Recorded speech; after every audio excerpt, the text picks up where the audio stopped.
I thought I would mention him. And there's a song by Srila Prabhupada, or not by Srila Prabhupada, by Narottam Das Thakur, called Gauranga Balite Hebe. And Prabhupada wrote the purport to the song, and he said that without Lord Nityananda's mercy, you cannot understand the pastimes of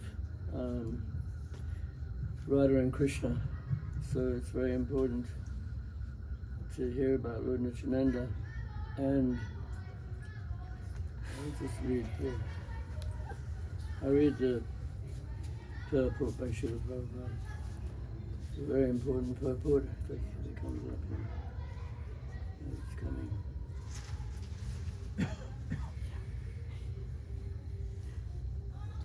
Okay, so it's called Lalasamai Pratana.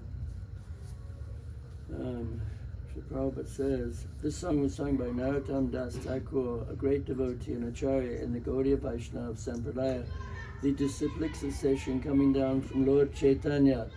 Narottam Das Thakur has written many songs which are recognized as authoritative by all Vaishnavas.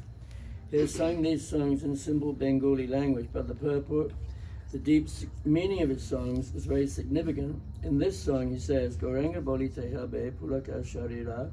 One has attained the perfection of chanting when as soon as he chants the name of Lord Gauranga, who initiated the Sankirtan movement, at once there is shivering in his body. This is not to be imitated, but not... You'll follow what I'm saying? Do you speak enough English? We need a translator. Anyway, so I'll speak slow, sorry. One has attained the perfection of chanting when as soon as he chants the name of Lord Gauranga, who initiated this Sankirtan movement, at once there is shivering in his body. This is not to be imitated, but Narottam Das Thakur is asking, when will that opportune moment come to us when there will be shivering of the body as soon as we chant Lord Gauranga's name? And after the shivering, Hari Hari Balite Naine Babe Nera, while chanting Hare Krishna, there will be tears in the eyes. Then he says, Ara Kabe Nitai Chanda Karuna Hoibe. We are all asking about the mercy of Lord Nityananda. Nityananda is supposed to be the original spiritual master, so we have to approach Gauranga, Lord Chaitanya, through the mercy of Lord Nityananda. What is the symptom of a person who has achieved the causeless mercy of Lord Nityananda? Narottam Das Thakur says that the symptom of one who has actually received the causeless mercy of Lord Nityananda is that he has no more material desire. Ara kabe nitai chanda karuna hoibe samsara vasana mora kaibe tucha habe. Samsara vasana means desire for material enjoyment. And Narottam Das wonders when it will become very insignificant. Of course, as long as we have bodies, we have to accept so many material things, but not in the spirit of enjoyment, but only to keep body and soul together. Narottam Das says further, Rupa Raghunath Pade Hoibe Akuti. When shall I be very much eager to study the books left by the 6 Goswamis? Akuti means eagerness. Because Rupa Goswami is the father of devotional service, he has written a book called Bhakti Rasamrita Sindhu, in which there are nice directions on devotional service. These topics are also dealt with in Chaitanya Charitamrita and other books, and we have given the summary of those directions in our book, Teachings of Lord Chaitanya. One has to learn of the conjugal loving affairs of Radha Krishna through the teachings of these 6 Goswamis. Narottam Das Thakur directs us not to try to understand the conjugal love of Radha Krishna by our own endeavor. We should try to understand this Yugala Piriti conjugal love under the direction of the Goswamis. As long as the mind is too much absorbed in materialistic thought, one cannot enter into the kingdom of Vrindavan. But Narottam Das Thakur says, Vishaya Charya Kabe Shuddhabe Man Kabe Habas Harabo Shri Vrindavan. When the mind is completely purified, being freed from material anxieties and desires, then I shall be able to understand Vrindavan and the conjugal love of Radha and Krishna, and then my spiritual life will be successful.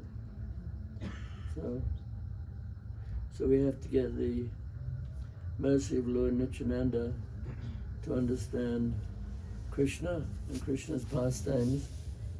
So Lord Nityananda, he is the epitome or the symbol of mercy. There's a wonderful book called the Chaitanya Bhagavat, and there are different versions of it. This is the best one in my opinion. It's got the commentary Srila Bhakti Siddhanta Saraswati Thakur, and it explains in more detail how Lord Nityananda delivered Jagai and Madai. And I won't read the whole thing, but I'll read some of it because I don't have a great memory and I can't remember all the details, but I can remember some of them. And it's amazing, actually, the whole sequence of events. So you know the story, Jagai and Madai. They were very sinful, and so the Madai, he attacked Lord Nityananda, and he made him bleed. He had blood all over his body, actually. So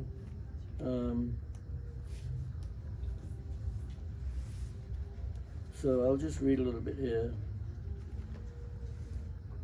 So he's talking to Madai, Madhavananda, and he says, because Madai asked for his mercy. So Lord Chaitanya said, I do not see your deliverance, for you have drawn blood from the body of Nityananda. Madai said, you cannot say this. Why are you forsaking your duty? Why did you award your lotus feet to the demons that pierced your body with arrows? The Lord replied, your offense is greater than that, because you have drawn blood from the body of Nityananda. The body of Nityananda is superior to mine. I emphatically tell you the truth.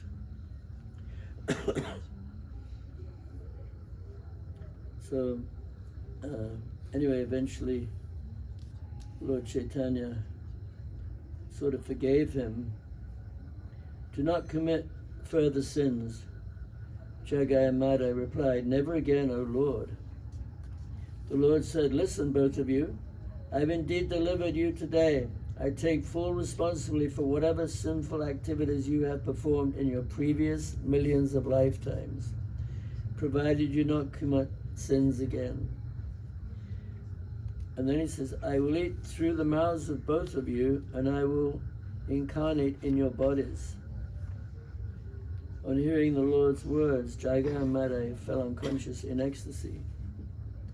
The illusion of the two Brahmins was thus destroyed, and they merged in an ocean of ecstasy. Knowing this, Lord Vishvambara instructed them as follows. He said, pick these two up and bring them to my house. He was obviously speaking to his followers. Today we'll perform kirtan with these two. Those who took bath in the Ganges after being touched by these two will now say that these two are equal to the Ganges. The determination of Nityananda is never baffled. Know for certain that this was the desire of Nityananda. The intimate associates entered along with the Lord. The door was then closed and others were not allowed to enter. Mahaprabhu Vishvambara came in and sat down. Nityananda and Gadadhar sat on either side of him. Advaita, the great recipient of the Lord's mercy, sat in front of the Lord, and all the Vaishnavas sat around the Lord. Numerous exalted devotees happily sat with Jagai and Madai around Lord Chaitanya. As Jagai and Madai rolled on the ground, their hair stood on end. They shed tears. I wish this would happen to me. And their entire bodies shivered. Who has the power to understand the desire of Lord Chaitanya, who transformed the two rogues into Mahabhagavats? The Lord delivered many atheists, ascetics, and sannyasis by such nectarian pastimes. Anyone who has faith in these pastimes attains Krishna, while those who have doubts fall down. How many have doubts? Nobody, hopefully. Okay. The two, Jagai and Mari, then began to offer prayers that were heard by Sri Gaurasundar and his associates. So they said some beautiful prayers. And then the next part is actually all about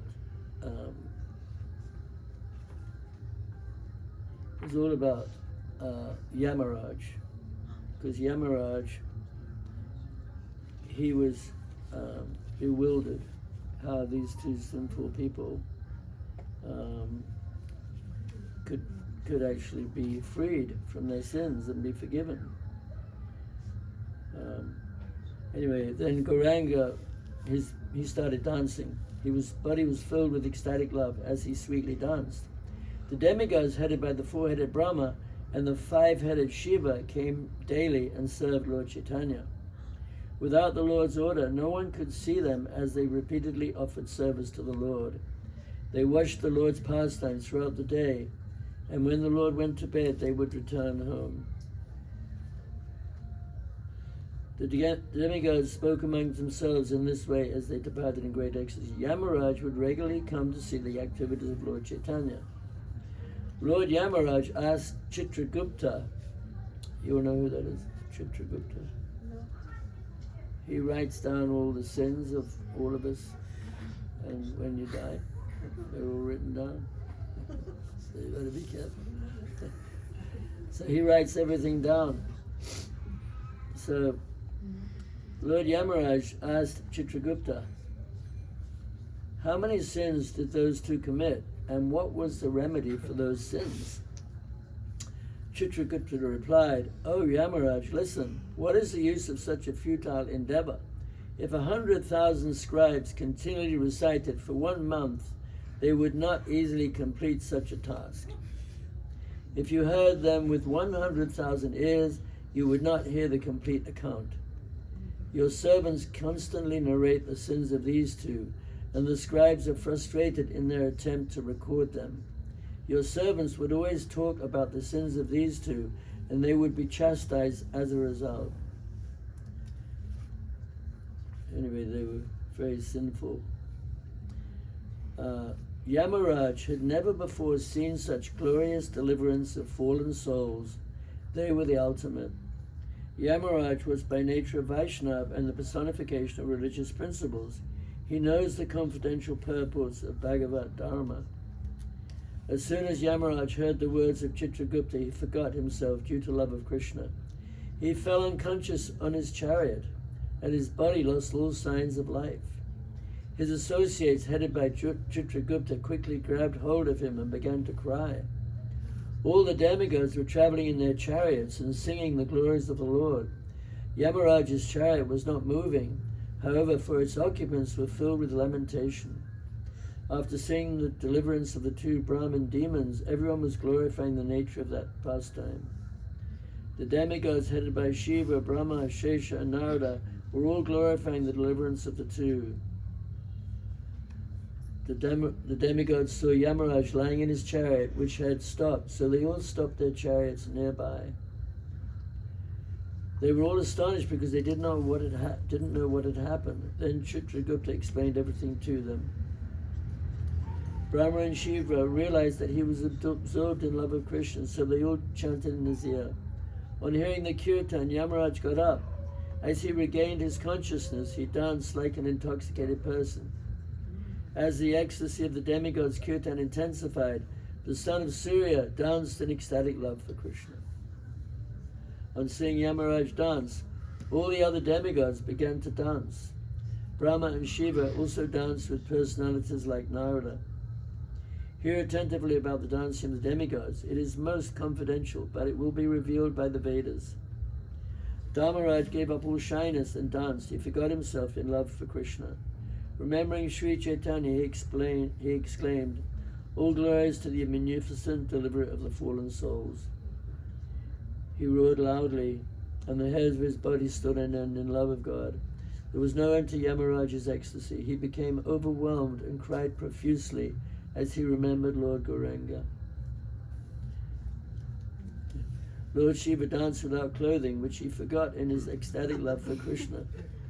He is the foremost Vaishnav. He makes the entire universe glorious by chanting the name of Ram, which delivers one from material existence. Anyway, there's one a little bit more.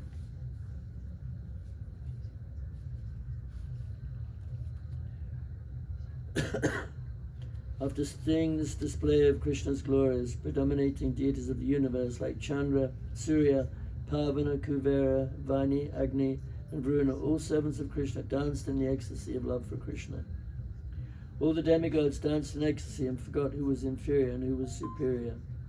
Although they jostled each other, they were all jubilant as they danced in the ecstasy of Krishna consciousness. Lord Ananta danced in the company of Garuda, the son of Vinata. Thus, Adideva, the best of the Vaishnavas and the maintainer of all, also danced in ecstasy.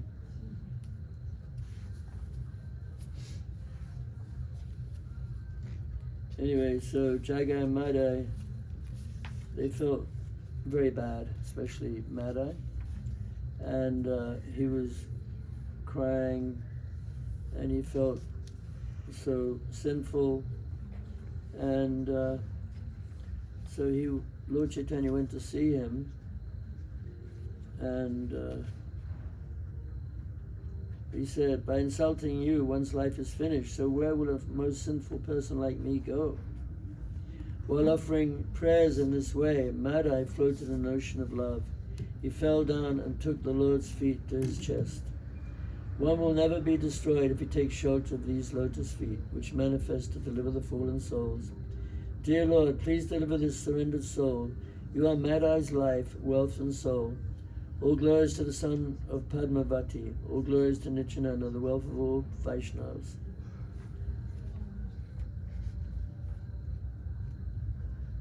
And he says, how will I get the blessings of all those whom I have offended? O Lord, if you are kind to me, then please instruct me in this regard. The Lord said, listen as I tell you the means. Construct a bathing ghat on the bank of the Ganges. When people happily take bath in the Ganges, they will all bless you. Serving the Ganges will counteract your offenses. What could be more fortunate for you than this? Humbly offer your obeisance to everyone, then all your offenses will be forgiven. Receiving the Lord's instructions, Madai then circumambulated the Lord and departed. Tears flowed from his eyes as he chanted the name of Krishna. Everyone watched as he built a ghat on the bank of the Ganges. Hare Krishna. So, Lord Nityananda's such an important personality in Krishna consciousness, because without the mercy of Lord Nityananda, as Prabhupada said in the purport there, you cannot get the mercy of Krishna. You cannot understand the loving affairs of Radha and Krishna. So we hear a lot about the loving affairs of Radha and Krishna, but it takes a certain qualification that one has to be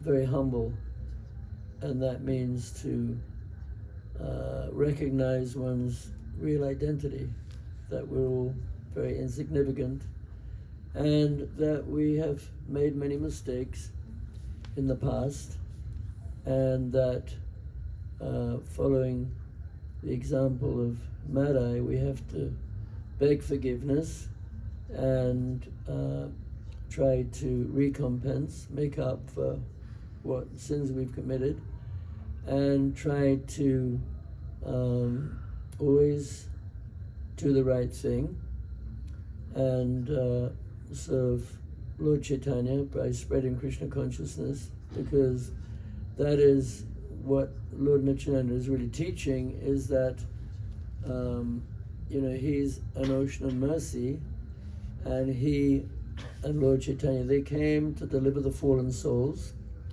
and that it's not so quick to develop these symptoms, that they seem to come quite quickly to Madai. He was very lucky to get the direct mercy of Lord Chaitanya, Lord Nityananda. But even though, Prabhupada encouraged us and he said, chant to be happy and very quickly all your problems will go away. Well, your problems definitely do go away, but to develop the shivering in the body and the tears flowing from the eyes, that requires a lot of determination, and it requires being very devoted to Lord Chaitanya's Sankirtan movement, because without being engaged in the spreading of Krishna consciousness, which is really the message that we hear from Srila Prabhupada and all the acharyas, that without being involved in feeling compassion, then basically we can't make any advancement. So Srila Prabhupada, he created ISKCON as a vehicle to change the world, and ISKCON is a wonderful movement all over the world, especially in India. So many nice temples. I was just India is so different from everywhere else. And Indian people are very different too.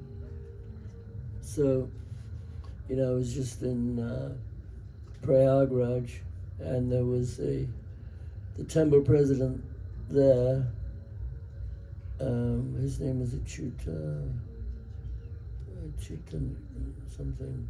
Anyway, he's a super person, and so he actually won a gold medal when he was young for being the top mathematician in the whole of India.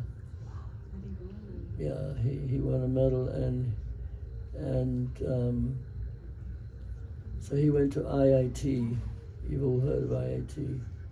If you haven't, it's like 1 in a million people get into IIT. It's a very high-class university. There's different branches. So he went there, and so he's the president of this temple, Prayagraj, which is a new temple right by the river Chimuna. Very beautiful temple. And they have 3 guest houses they just built. So he's also the president of the Varanasi temple. He's a busy man.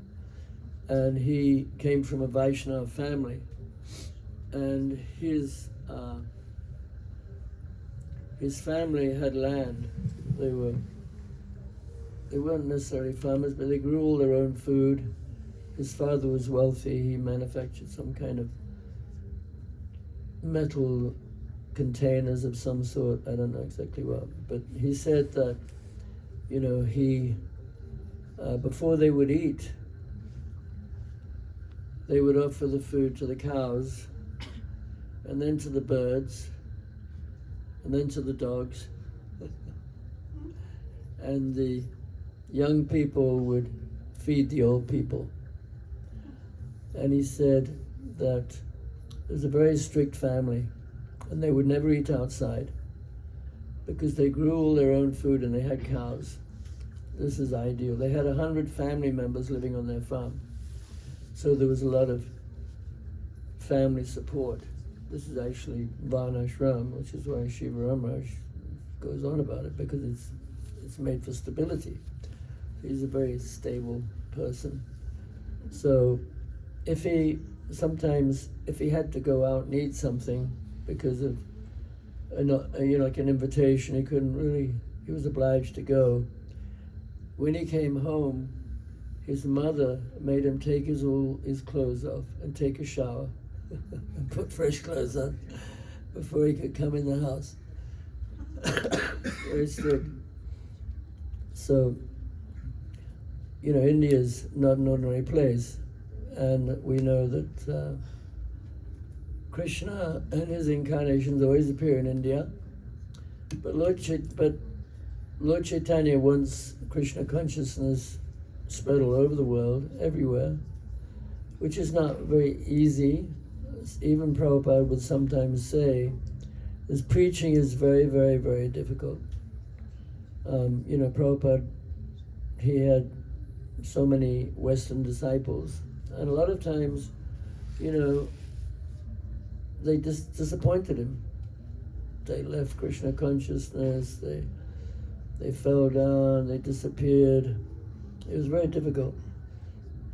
But still, ISKCON is the only hope for the world, actually. There's no other movement that has the knowledge Prabhupada gave. That Prabhupada went through so much labor to establish the foundations of Krishna consciousness. It wasn't so easy. Prabhupada wrote so many purports. If you've read the Chaitanya Charitamrita, some of the purports are very heavy going, difficult to read in the Adi Leela. But Prabhupada, he was trying to establish the complete basis for a worldwide movement to actually take over the world and to make people happy. So that is really Prabhupada's goal. That's the goal of all the acharyas, because they really live for giving the mercy.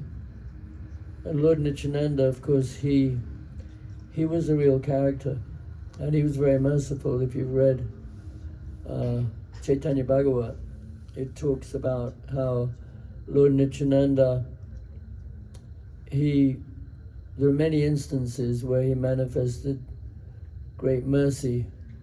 One time, because he was very opulently dressed, Lord Nityananda, he was very beautiful. You can imagine that Lord Nityananda, in the beginning of the Chaitanya Bhagavat, from the very beginning, it talks about how Lord Nityananda is Balaram, and Balaram is very beautiful, and he has some gopi girlfriends, but they're not as nice as Krishna's. That's what it says in the purport. Bhaktisiddhanta talks about that. And then it talks about that at the very beginning of the Chaitanya Bhagavat. And then in the purports, very long purports, Vrindavan, or Bhaktisiddhanta wrote the purports, Srila Bhaktisiddhanta Saraswati Thakur, and he's explaining how abominable illicit sex is, because the Adi Leela Chaitanya Bhagavat talks about how Balaram has his own girlfriends, and then there's a 3 or 4 page purport by Srila Bhaktisiddhanta about how abominable illicit sex is. So, even Bhaktisiddhanta Saraswati Thakur, he wrote all these lengthy purports to Chaitanya Bhagavat, written by Vrindavan Das Thakur, who's actually Vyasadeva. And so these books are very, very important, as Prabhupada mentioned in the purport to Gauranga Bolite Habe, that when will I be eager to study the books of the 6 Goswamis? This is a very important sign that you're actually interested in Krishna's activities in the spiritual world and how to attain perfection. Because ultimately, we're supposed to become perfect. It seems impossible for a fallen Kali Yuga soul to become perfect. But that is actually everybody's eternal nature, is to be perfect. But to come to that perfect stage requires some hard work. It doesn't happen. Prabhupada said, chant to be happy. It's all have kirtan, dance and feast and everything else. It's great. But, there's a few bumps in the road. A few. Yeah. So you have to stick with it. That's the main thing. If you stick with it, then, of course Prabhupada gave the example of the sparrow in the ocean. Sometimes it seems impossible that we could ever develop love of God. But for me, we might get some vague taste or appreciation for Krishna and Krishna's pastimes, but to come to the point where, our hairs don't have much, but, you're trembling and you're shivering and your tears are flowing from your eyes, that's very advanced stage. It may not even happen in this life, who knows? But the point is that there's no other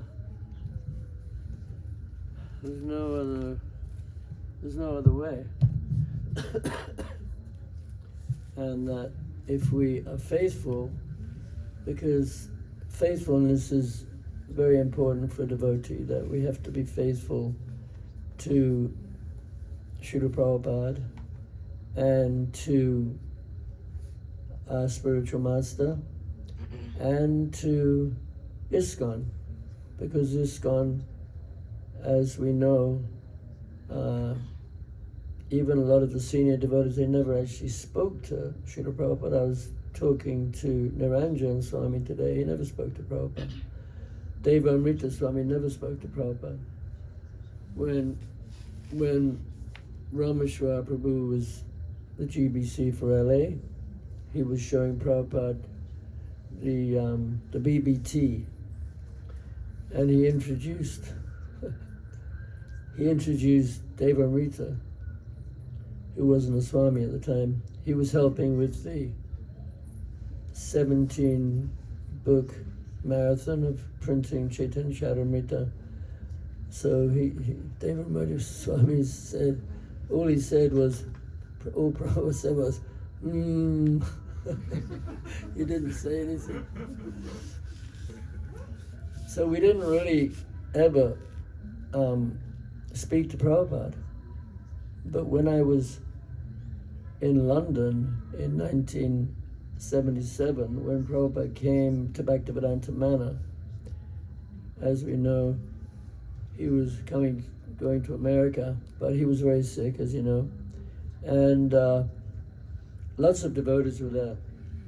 And we didn't hang around the temple because, the instruction was that the more books you distribute, the more Prabhupada is likely to stay on the planet.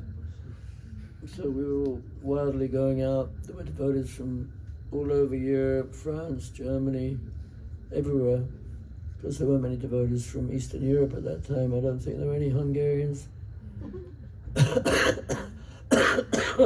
So Prabhupada didn't give any lectures. He didn't speak at all. He was extremely thin. He had dark glasses on. He was just sitting on his Vyasasan. Or he didn't have a Vyasasan. We had to carry him on a palanquin. I carried him, me and another devotee. We carried him. I was strong then. So we carried him up and downstairs. And so all Prabhupada did was sat on the Vyasasan, and he wanted us to do kirtan. So we just did kirtan the whole time, and we sang I remember the melody, Hare Krishna, Hare Krishna. That was popular at that time. It's a Jayadeva favorite. So, but Prabhupada was very happy. He was just watching the devotees dancing and chanting, and everybody was ecstatic because Prabhupada was smiling and he looked totally satisfied. And so he was really emphasizing how important it is to always be chanting and hearing the holy name. Just like when he was when he was practically leaving his body, he wanted to hear the kirtan all the time in his room. He wanted someone to be chanting all the time. And sometimes at 2 o'clock in the morning, you couldn't get the best singer. So some of the singers, they weren't the greatest, but Prabhupada said, this is the medicine. So we have the holy name, but we can't just chant all the time. There was one devotee here, I think he was from Africa, he wanted to live in a tree here and just do solitary bhajan. And he lasted for 3 days. He disappeared. So we have to be involved in the preaching mission, and because we see that ISKCON is actually becoming very popular. I was just at the Kumbh Mela, and it was nice. I got a little bit bored at times, but then I figured of something really interesting to do. So I go out on the thoroughfare, like the street, not a street, it was a walkway. There were lots of people, millions of people, 600 million people. So I would stand there and I would chant, Hare Krishna, and they would all respond. They loved it. And there was these two devotees from Hawaii. One of them was a young guy. He had some tattoos and they loved him. He was a big hit. They would all come and get their pictures taken with him. But they just loved it, they just loved, you do that in New York, people just, think you're crazy. London, they just spit or ignore you. But Indian people, they're all mainly village people, they're very simple people, but very humble, happy to see you.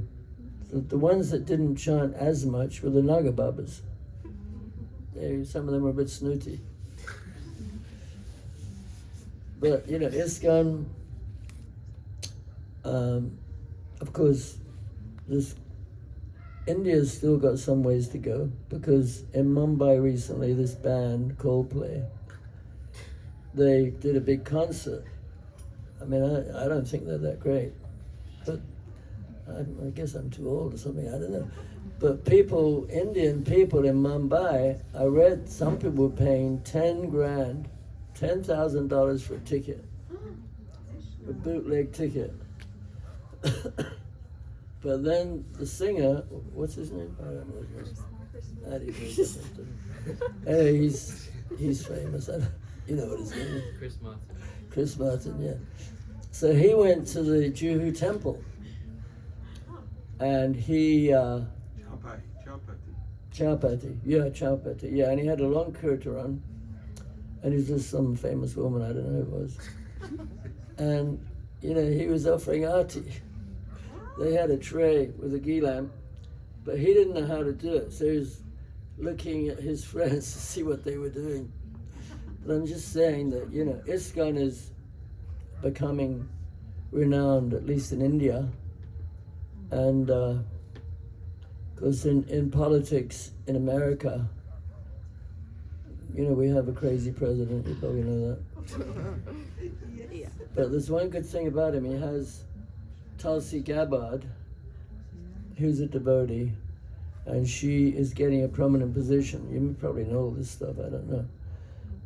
But yesterday, this Indian man who's going to be the head of the FBI or something, he walked into Congress, which is where all the big politicians are, because they're deciding whether to allow him to have the big position. He got the big position. So he walked in, and he touched his parents' feet. He said he got his parents to come over from India for the hearing to see whether he would get the job. And then in front of everybody he said, Jai Shri Krishna. So he's Gujarati. No, Gujarati is very good. You're okay. There's another couple more over there. Gujaratis go everywhere. Everywhere in the world you can make money, you'll find Gujaratis. Every single place, anywhere in Africa. But they're also the most pious, actually. The two wealthiest people in India are both Gujarati. Adani and what's the other one called? Ambani, both Gujarati. And Adani, he donated so much money to feed the people at the Kumbh Mela. They were doing 100,000 plates a day. So Prabhupada would be so happy. ISKCON is doing so well in India. But our duty as Westerners, you could say Europeans, Americans, whatever, is to make sure that Prabhupada's movement doesn't die out in these countries, because actually Prabhupada didn't just want Indians to become devotees, and we know that there are many advanced devotees who are not Indians, and there are many people waiting out there to hear about Krishna. But it takes a lot of determination to preach to Western people because they're a bit slow in so many ways. And especially nowadays, they're really confused about life. American people, they're lost. Anyway, but we have to, but sometimes, I go to different universities and I sell books, and I meet some really nice people. They come up to the table and they're really excited, and we know that Mahatsaha, he sells sets of books, and they make Western devotees in Atlanta. So, we've got to spread Krishna consciousness all over the world, because this is the only hope for the world. So there's this famous verse, Swastya Savishvasya Kalapasiddhatam Jayanti Bhutani Shiva Methodia Manasya Bhadram Bhajadata Ahukshajay. What's the last one? Anyway, it's a very important verse from the fifth canto, 18th chapter, and it's the residents of Jambudweep. They pray, and they say, "May there be good fortune throughout the universe. May all envious persons become pacified by taking up devotional service, because if they take up devotional service, automatically they will be peaceful and happy, and their envy will go away." So this is the desire that we're trying to be Vaishnavas, so this is the desire we should try to cultivate. May all envious persons become pacified by taking up devotional service. And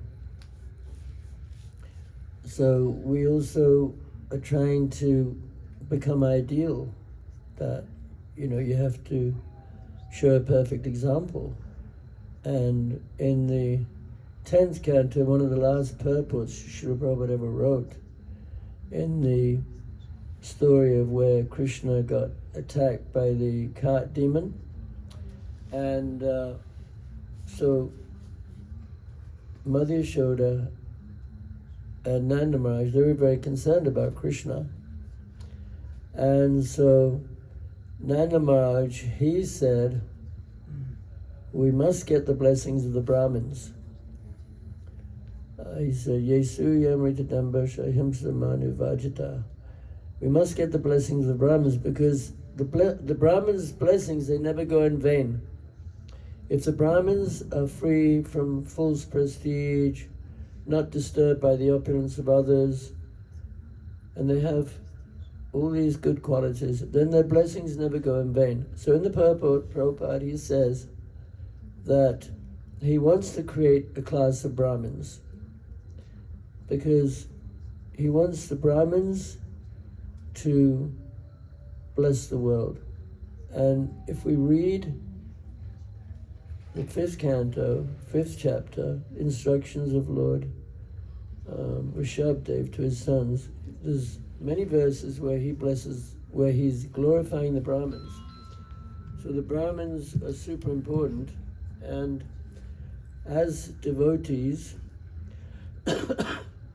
we want to actually show a perfect example. So, along with, distributing books and keeping the temple clean and other service we may do, internally we have to get rid of all the bad things within us, which preclude us from actually understanding Radha Krishna's pastimes, because that is the goal, to understand Krishna Lila and the love of Radha and Krishna, and to maybe one day enter the spiritual world. But it helps to know what the spiritual world is like. And that's why we should be eager to read the books of the 6 Goswamis, because they describe very nicely what the spiritual world is actually like. And it's very different from the material world. There's a book called Navadvip Dhama Mayapur by Srila Bhaktivinoda. It's not by Bhaktivinoda Thakur. Yes, it's by Bhaktivinoda Thakur, excuse me. He's actually talking about a conversation between Lord Nityananda and Jiva Goswami. And he's talking about many of the different holy places in this area. So this is Odarya Dham. This is more merciful than Vrindavan. So in a way, it's more suitable to be here, because Lord Chaitanya is a Yuga avatar. And there are so many wonderful holy places here that we may not really understand, how significant they are. So I would recommend that while you're here, you read the Navadvip Dhama Mayapur, which explains in detail why these places are holy, what happened in the past to make them holy, and visit them. I remember one of the most ecstatic times I had in my life, and I think Guru Maharaj would agree, was when we were doing the Parakram in the early 90s. And everybody was coming at that time to Mahakrishna Maharaj. They all had their own tents. We had tents, we would sleep out, and Govinda Maharaj was coming, and practically all the GBCs were coming in the Parikrama. And it was just so ecstatic. The kirtans, I remember one kirtan over in Navadvip. I can't remember the exact temple, but it was so packed you could not move independently.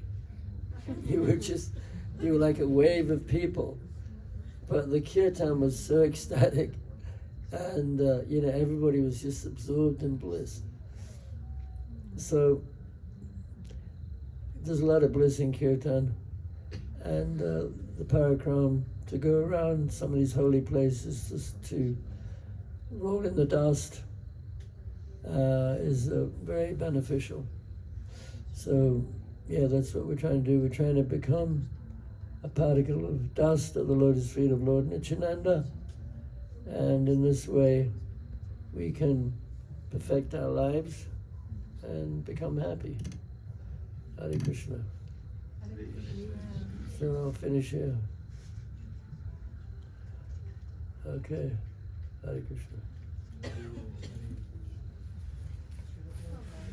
Jehovah Ki Jai.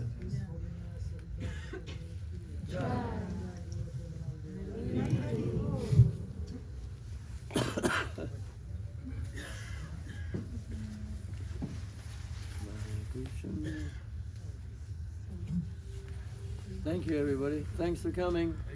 Hare Krishna.